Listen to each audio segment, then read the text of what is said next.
খাবি রে? সকলকে জাগিয়ে দিলাম। ওই সন্তান যখনই জন্মগ্রহণ করবে সকলেই ছুটে যাবে। হ্যাঁ বসুদেব, তোমার সন্তানকে তুমি বাঁচাতে পারবে না। হবে না স্বামী, কোনোদিনও কি গোবিন্দের কৃপা হবে না? আর কেঁদো না দেবকী, আর তুমি কেঁদো না। গোবিন্দের কৃপা হলে নিশ্চয়ই আমরা কারাগার হতে মুক্তি পাবো। আমার এত নিদ্রা পাচ্ছি কেন, আমি যে কোনো স্থির করতে পারছি না। আমি এখন কি করব? ওগো স্বামী, তোমার যখন এতই নিদ্রা পেয়েছি, তুমি আমার কোলে মাথা রেখে ঘুমিয়ে পড়ো, আমি জাগরিত হয়ে থাকবো। আর আমি ঘুমাবো, তুমি জাগরিত হয়ে থাকবে।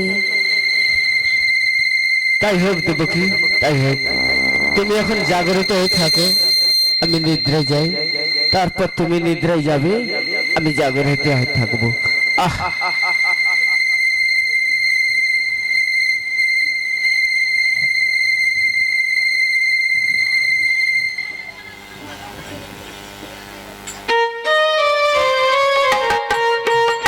তো অবতার তুমি সত্যপরায়ণ, সত্য বাক্য রক্ষা করো ওহে জনার্দন। ভয় নাই গো মাতা, তব পদে করি নিবেদন।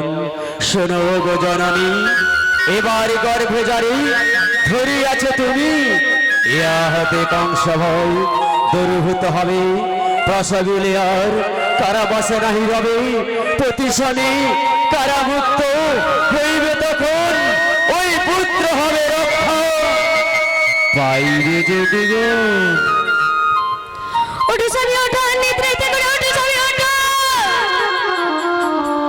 হয়েছে দেবকী, তুমি এত চিৎকার করে বলছো কেন? বলো দেবকী, কি হয়েছে? ওগো স্বামী, তুমি যখন নিদ্রায় আচ্ছন্ন হয়েছিলে, আমি জাগরিত হয়েছিলাম, কিন্তু এক আশ্চর্য ভেড়াম স্বামী, এক আশ্চর্য ভেড়াম। কি আশ্চর্য রূপ হারিয়ে? বলো দেবকী, তুমি আর চুপ করে থেকো না, বলো কি হয়েছে? হংসের উপরে চতুর্মুখ রূপ ধরে একজন আছেন, আর একজন বিষের উপরে চেপে আছেন। তারা দুজনে মিলে আমার গর্ভে যে শিশু রয়েছে তা স্তব করতে লাগলো। আমি কিন্তু জাগরিত হয়ে সব কথা শ্রবণ করছি। আর আমি যখন শ্রবণ করি, যিনি চতুর্মুখা তিনি আমায় বলছে, ভয় নেই অগমাতা, ভয় নেই, দুঃখ তো হবে দূর। এবার যারে ধরিয়া যাবো না ধরে, ইয়া হইতে কোন সময় যাবে দূরে। এই সমস্ত কথা বলে দুজনেই গমন করলেন। আর এই সমস্ত কথা শুনে আমি যে ভয়ে ভীত হয়ে পড়লাম স্বামী।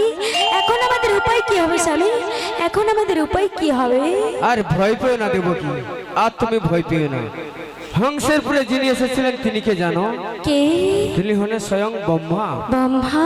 আর বিষবের পুরে যিনি এসেছিলেন তিনি কে জানো? কে? তিনি হলেন সুলোপানি। সুলোপানি? দেখো দেবকী, আমাদের কংসের ভয় দূরীভূত হবে। আর তুমি ভয় পেও না দেবকী, আর তুমি ভয় পেও না। ওগো স্বামী, তুমি সত্যই বলছো?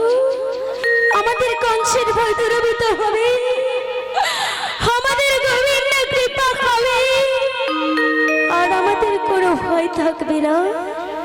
ওগো স্বামী, দেবকী, আমাদের তো এই অন্ধকার কারাগার ছাড়ার কিছুই নেই। তাই চলো দুজনে মিলে ওই কারাগারে নিদ্রায় যাই। তাই চলো দেবকী, আমরা দুজন মিলে ওই কারাগারে নিদ্রায় যাই।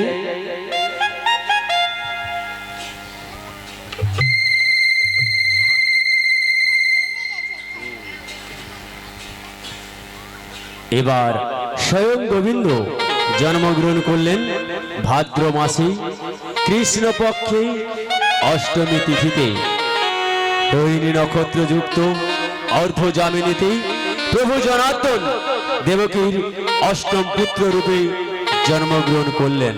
আসুন দেখা যাক বসুদেব এবং দেবকী তাদের অষ্টম গর্ভের সন্তানকে পেয়ে তারা দুজন ওই কারাগারে কেমন আনন্দ করছে।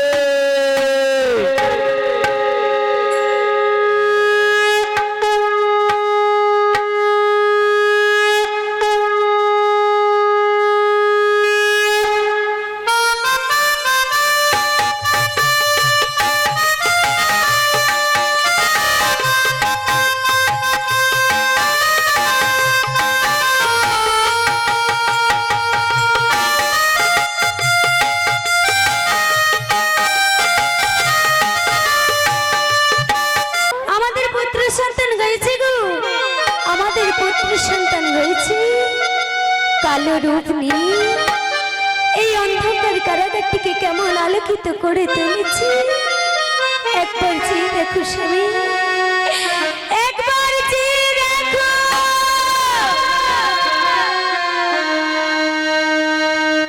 কই দেখি দেখি, আহা এ কি কমলা নয়, চতুর্ভুজ হাস্যমুখ।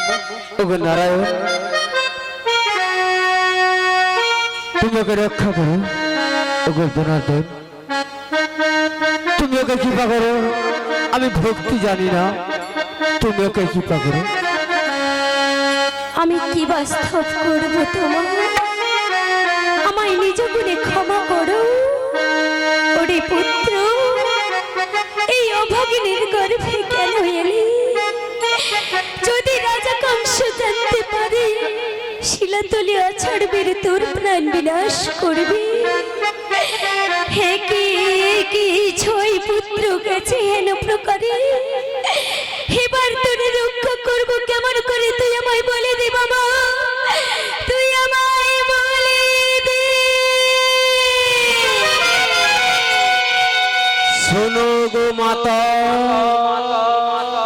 শোনো গো পিতা, তোমরা আর কেঁদো না। আজ ওই নিশি প্রভাতে তোমাদের বন্ধন মুক্ত হবে। তোমরাও কারাগার হতে মুক্ত হবে। হঠাৎ ঝড় জলে রাত, মথুরায় সবাই নিদ্রায় মগ্ন। ওই ঝড় জলের রাতে বসুদেব তার সন্তানকে ওই কংসের হাত থেকে কেমন ভাবে রক্ষা করবে? ওই ঝড় জলের রাতে বসুদেব তার সন্তানকে কংসের হাত থেকে কেমন ভাবে রক্ষা করবে? ওই ঝড় জলের রাতে বসুদেব তার সন্তানকে কেমন ভাবে রক্ষা করবে? ওগো স্বামী, আমাদের এই সন্তানকে যে বাঁচাতে হবে। ওকে তুমি বাঁচাও স্বামী, ওকে তুমি বাঁচাও। ওকে কিভাবে বাঁচাবো তুমি? আমি কিছু জানি না, আমি তোমার দুটি পায়ে পড়ি। আমাদের সন্তানকে যে বাঁচাতে হবে। ওকে তুমি বাঁচাও স্বামী, ওকে তুমি বাঁচাও। এদিকে ঝড় জলের রাত, আমি ওকে কিভাবে বাঁচাবো? আমি কিছু জানি না, আমি যে কোনো উপায় পাচ্ছি না দেবো কি? আমাদের এই সন্তানকে যে বাঁচাতেই হবে। ওকে স্বামী তুমি বাঁচাও, ওই সন্তানকে বাঁচাও। হ্যাঁ হ্যাঁ, ওই সন্তানকে বাঁচাতে হলে আমার এই সখানন্দ মহারাজের কাছে নিয়ে যাব। তোমার সন্তানন্দ মহারাজ আমাদের সন্তানকে বাঁচাতে পারবে তো? বাঁচাতে পারবে দেবো কি? তুমি আর বিলম্ব করো না দেবো কি? ওই সন্তানকে আমায় দিয়ে দাও, আমি নিয়ে চলে যাব। ওগো স্বামী, আমাদের সন্তান যে খুবই ছোট, তুমি ওকে কেমন করে নিয়ে যাবে? ওই তো ভাঙা ঝুড়ি পড়ে রয়েছে, তুমি ওই ঝুড়িখানিতে দিয়ে দাও, আমি নিয়ে চলে যাবো। ওগো স্বামী, তুমি একটু দাঁড়াও, আমি এই ভাঙা ঝুড়িখানা নিয়ে আসছি। দেবো কি? তুমি আর বিলম্ব করো না, এখন কারাগারে সবাই নিদ্রায় মগ্ন।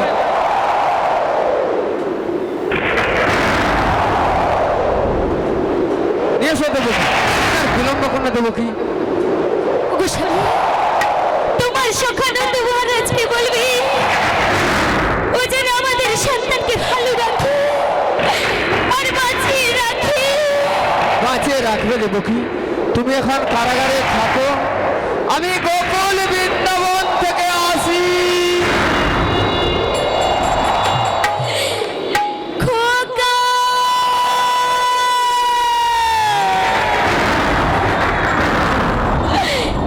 তোর হতভাগিনী মাকে ছেড়ে তুই চলে যাস না বাবা। তুই ফিরে আয় বাবা।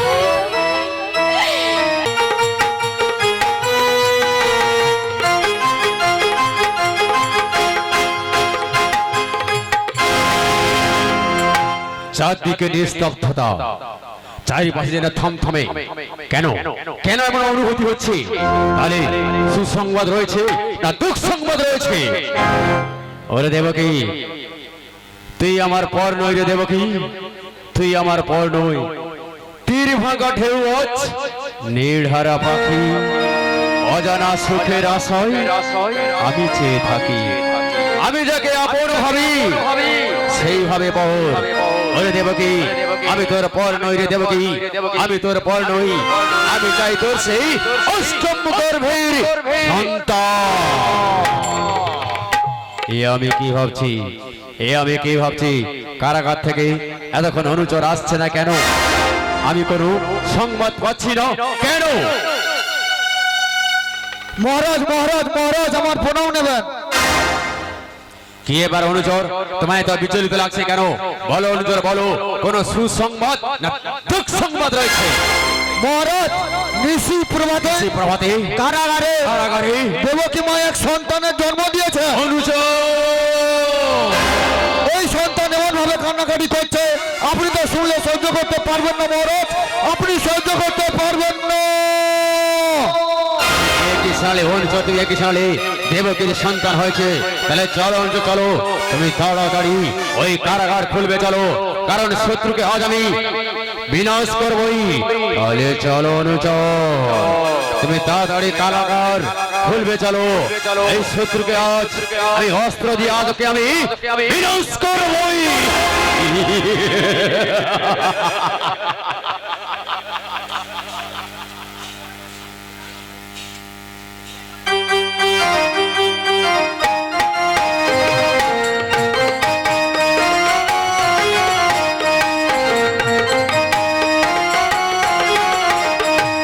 কখন সোনা মালিক সোনা খেলবি যদি আয়, ডাকছি তোরে সোনার তরে বাঁধবো না পুরকায়, ডাকছি তোরে সোনার তরে বাঁধবো না পুরকায়।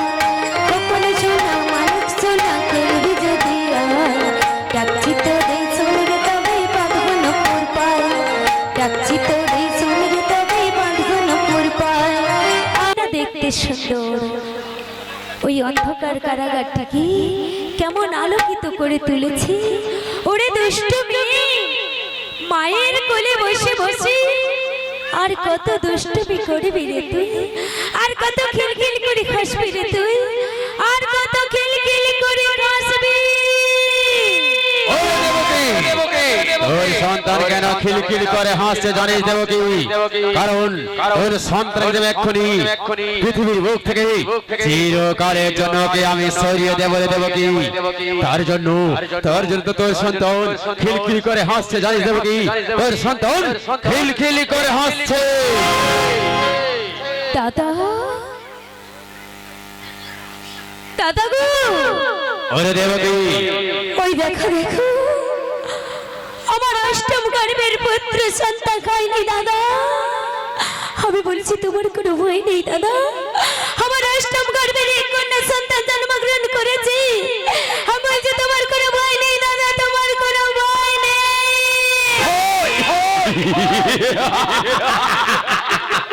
রাজা কংস ভয় করবে একটা সামান্য বালককে?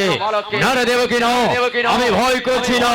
কারণ তোর পুত্র হোক বা কন্যা হোক, এ তো তোর অষ্টম গর্ভের সন্তান।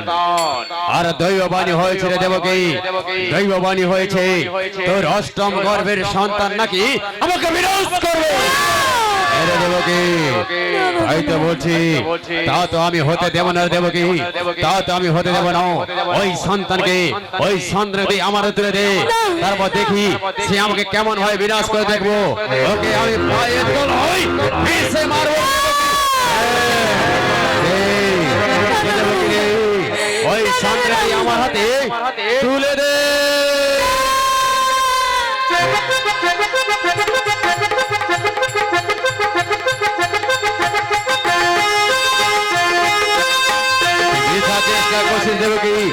বৃথা চেষ্টা করছিস, আজ তো সন্তানকে আমার হাত থেকে কেউ রক্ষা করতে পারবে না।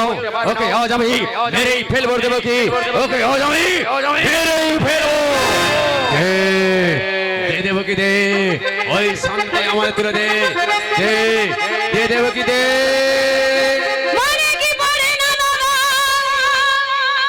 আকাশ থেকে যখন দৈববাণী হয়েছিল আমার অষ্টম গর্ভের পুত্র সন্তানকে তোমায় বিনাশ করবে, আমি তো বলছি আমার অষ্টম গর্ভের পুত্র সন্তান হয়নি, তবু তুমি একে বিনাশ করতে চাইছো কেন? তুমি তো আমার একে একে ছয় পুত্রকে নিধন করেছো, তবু আমি তোমায় কিছু বলিনি। না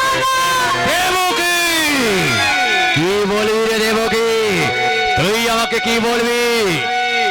দাদা গো, দেবকী, আমার যে আর মা বলার মতন কেউ রইল না গো দাদা। তাই কন্যা সন্তানটিকে তুমি আমায় ভিক্ষে দান করো, আমায় মা মা বলে ডাকবে। মা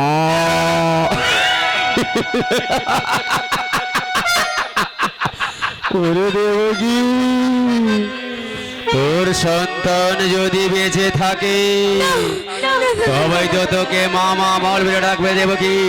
আর তোর সন্তান যদি বেঁচে না থাকে, তোর সন্তান যদি বেঁচে না থাকে তো কেমন করে মা মা বলে ডাকবে দেবকী?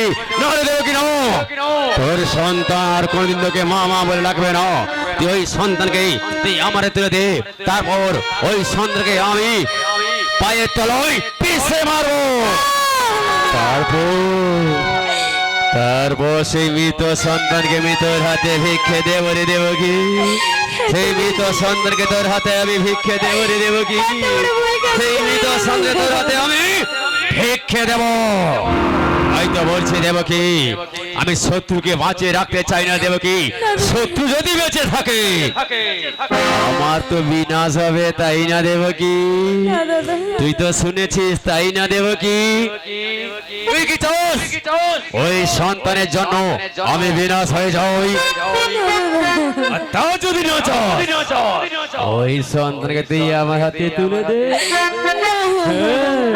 তুলে দে দেবকী, ওই সন্তানকে আমার তুলে দে। দে দেবকী, দে ওই সন্তানকে আমার হাতে তুলে দে।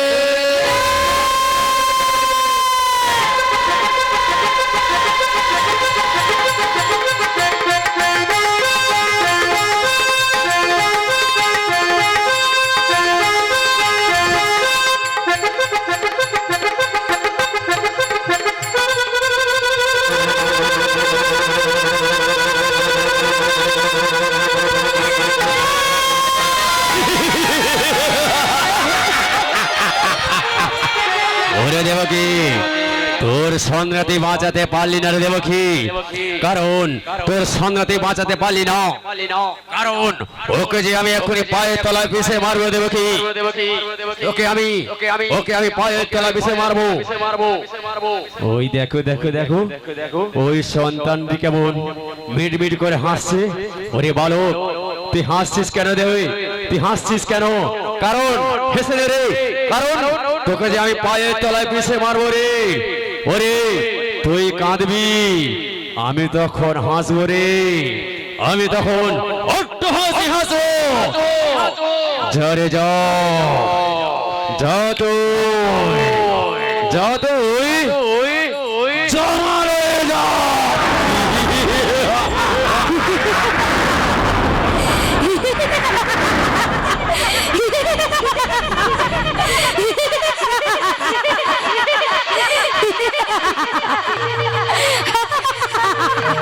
এমন অট্ট হাসি হাসে আসছে। ওরে নারী, যদি তোর সাহস থাকে তুই আমার সামনে আয়, তোর হাসি আমি একেবারে মিলিয়ে দেব রে। ওরে দুরাচারী কংস, তুই কার হাসি মিলাবি রে? হাসি তোর মিটাইব কান্নার সাগরে। কে রে তুই কি আমার হাসি মিলাবি রে? ওরে সামান্য নারী, তোর কোনো ধারণা নেই ওই রাজবংশী কত ক্ষমতা রে। আমি জানি রে, জানি। ওরে কে জানিস রে তুই? আমি সবই জানি রে। ওরে দুরাচারী কংস, তুই আমায় এতক্ষণ আমি তোর কাছে থাকলাম, তুই আমায় চিনতে পারলি না। হ্যাঁ, কোনোদিনও তুই আমায় চিনতে পারবি না। তাই নাকি রে? তুই কোনোদিনও আমায় মারতে পারবি না। ওরে আয়, আমি আজ আকাশে উড়ে গিয়ে তোকে দৈববাণী করে বলছি, ওরে দুরাচারী কংস, হাসি তোর মিটাইব কান্নার সাগরে। তোমারে বাঁধিলে যে গোকুলে বাড়িতেছে, না তোমারে বাঁধিলে যে গোকুলে বাড়িতেছে, না তোমারে বাঁধিলে যে গোকুলে বাড়িতেছে। না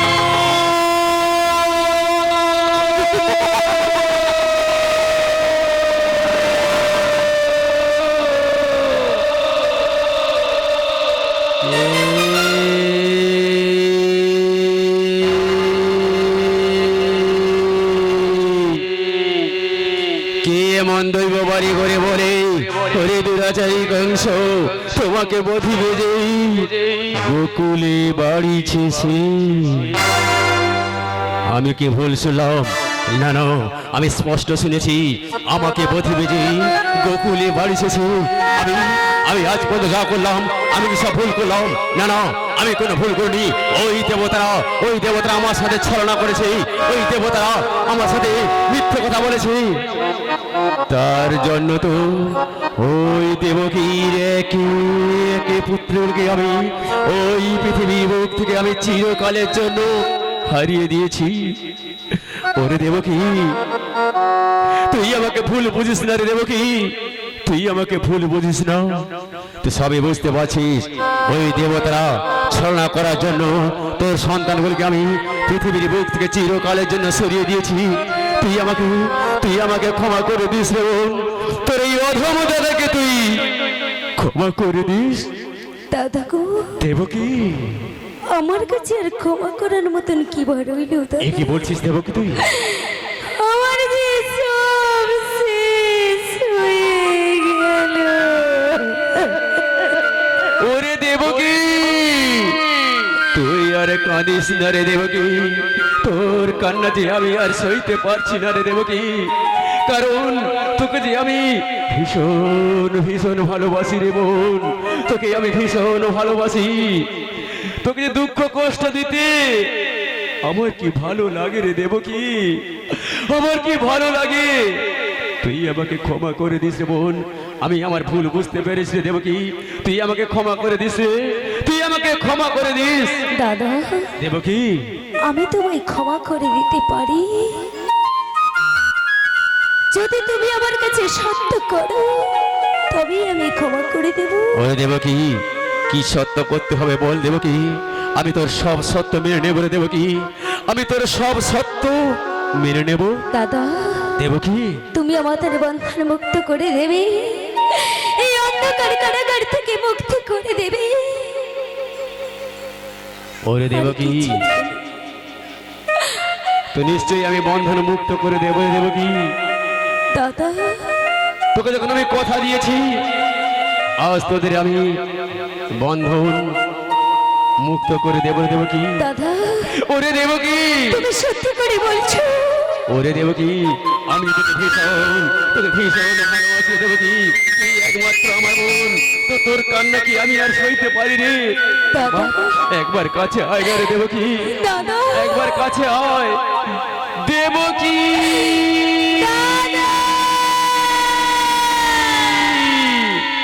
ওরে দেবকী, দাদা তোকে কি দুঃখ কষ্ট হইতে আমার কি ভালো লাগে রে। তোকে ছোটবেলায় আমি হাত ধরে হাঁটা শিখিয়েছি, তোকে ছোটবেলায় আমি ঘুম পাড়িয়ে দিয়েছি, তোকে ছোটবেলায় আমি খাইয়ে দিয়েছি, তাই তো তোকে দুঃখ কষ্ট দিতে আমার ভালো লাগে না রে দেবকী, আমার দুঃখ কষ্ট দিতে ভালো লাগে না। তাই তো আমি আর ভুল বুঝতে পেরেছি, তাই তোর বন্ধন আমি মুক্ত করে দিলাম রে বোন, তোর বন্ধন আমি মুক্ত করে দিলাম। দাদা তুমি আমার বন্ধন মুক্ত করে দিলে, আমার স্বামীর বন্ধন মুক্ত করে দাও। বসুদেব, তোমাকে অনেক দুঃখ কষ্ট দিয়েছি, তুমি আমাকে ক্ষমা করো, আজও তোমার বন্ধন আমি মুক্ত করে দিলাম। বসুদেব, তোমার বন্ধন আমি মুক্ত করে দিলাম। দাদা তুমি আমাদের বন্ধন মুক্ত করে দিলে, এই অন্ধকার কারাগার থেকে মুক্তি করে দাও। আমরা অনেক দূরে চলে যাব, আর কোনোদিনও তোমার কাছে ফিরে আসবো না দাদা, আর কোনোদিনও তোমার কাছে ফিরে আসবো না।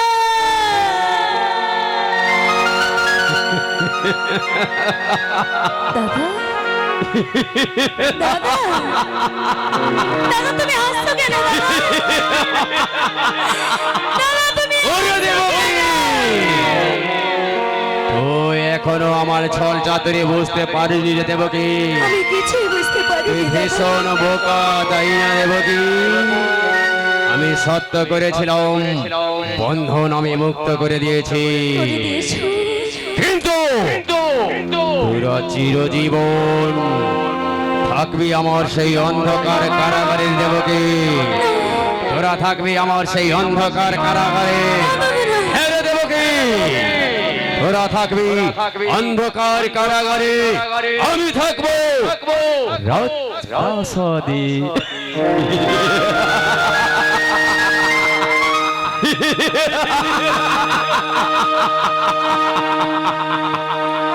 না না,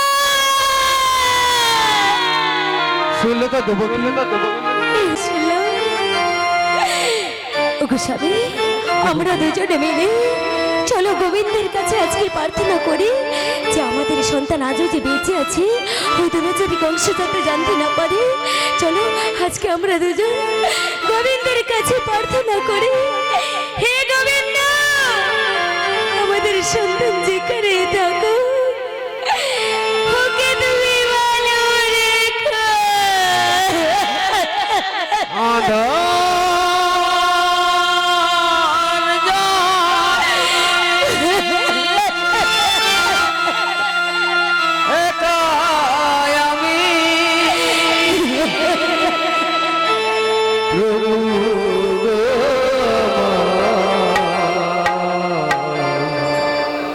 হাতুরে পার করি নিও গো দয়া, হাতুরে পার করি নিও গো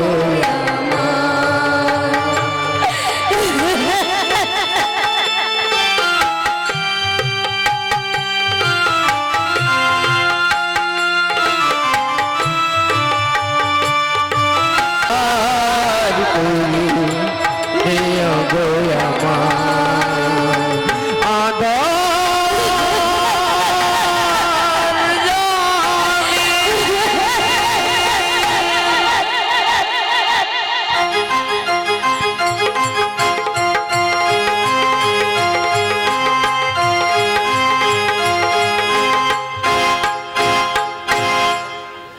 আমি এই গোকুল বৃন্দাবনে বড় বড় বীর যোদ্ধাদের পাঠালাম ওই বালক কৃষ্ণকে বিনাশ করার জন্য, কিন্তু ওরা সবাই পরাস্ত হয়ে ফিরে এসেছে। তবে আমি কি হার মানবো? না, ওই গোকুল বৃন্দাবন জ্বালিয়ে দেবো, পড়িয়ে দেবো, পড়িয়ে ছাড়খাড় করে দেবো ওই গোকুল বৃন্দাবন। সুন্দর দেবকী অষ্টম গর্ভে পুত্র সন্তান জন্মগ্রহণ করার কথা। দেবকী এক কন্যা সন্তানের জন্ম দেয়, আর সেই কন্যা সন্তানকে আমি যখন ওই পাথরে আছড় মারতে যাই, ও আকাশে উড়ে গিয়ে আমায় দৈববাণী করে বলে, ওরে দুরাচারী কংস, তোমাকে বধিবে যে গোকুলে বাড়িছে সে। আমি খোঁজ নিয়ে দেখলাম সে কেউ নয়, সে হলো বালক কৃষ্ণ। তাই বলছি দেবর্ষি নারদ, এই বালক কৃষ্ণকে বিনাশ করার জন্য আপনি কোনো উপায় বলতে পারবেন? উপায় উপায় রয়েছে মহারাজ, কিন্তু আপনি কি তা করতে পারবেন? কি এমন উপায় রয়েছে যে রাজা কংস করতে পারবে না? তাহলে আপনাকে ধনুর্যজ্ঞ করতে হবে। হ্যাঁ, আমি ধনুর্যজ্ঞ করব। তারপর কি হবে দেবর্ষি নারদ? তারপর কি হবে? ওই ধনুর্যজ্ঞ